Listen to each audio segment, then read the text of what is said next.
అందరికీ నమస్కారం. Krishna cinema release అయ్యి 18 ఏళ్ళు అయిందంటే ఇంక నమ్మలేకుండా ఉంది నాకే.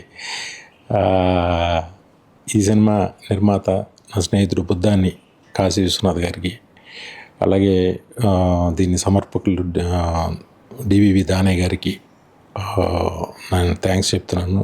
కృష్ణ సినిమా రిలీజ్ అయ్యి 18 ఏళ్ళు అయిందంటే నమ్మలేకుండా ఉంది.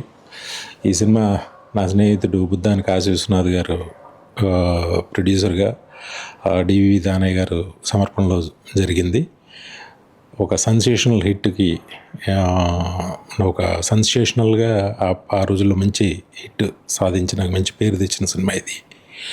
అలాగే ఈ సినిమా జరగడానికి ముఖ్య కారణం చెప్పాలి, ఇప్పుడు గుర్తొస్తుంది నాకు, రాజా రవీంద్ర.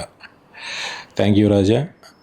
అలాగే ఈ సినిమా చాలా హ్యాపీగా, చాలా ప్లెజెంట్గా, చాలా చక్కగా జరగడానికి కారణమైన రవితేజ, తన పడ్డ కష్టం, తను చేసిన కామెడీ ఈ సినిమాకి చాలా పెద్ద హైలైట్. అలాగే బ్రహ్మానందం గారు, మిగతా కాస్టింగ్ అందరికీ అప్పట్లో మంచి పేరు వచ్చింది మా అందరికీ, మా టీం అందరికీ కూడా. ఇంత పెద్ద ఘన విజయాన్ని అప్పుడు ఇచ్చినందుకు థ్యాంక్ యూ. మళ్ళీ ఇన్నేళ్ల తర్వాత, 18 ఏళ్ల తర్వాత రిలీజ్ చేస్తున్న రఘురామరెడ్డి గారికి, మళ్ళీ ఇన్నేళ్ల తర్వాత 4Kలో హై రెజల్యూషన్లో May 8th రిలీజ్ కాబోతుంది. దీన్ని రిలీజ్ చేస్తున్న రఘురామరెడ్డి గారికి నా విషెస్ తెలియజేస్తున్నా. అప్పట్లాగే ఈ సినిమాని మళ్ళీ మరొకసారి ఆదరిస్తారని మనస్ఫూర్తిగా కోరుకుంటూ అందరికీ నా ధన్యవాదాలు. Thank you. నమస్తే.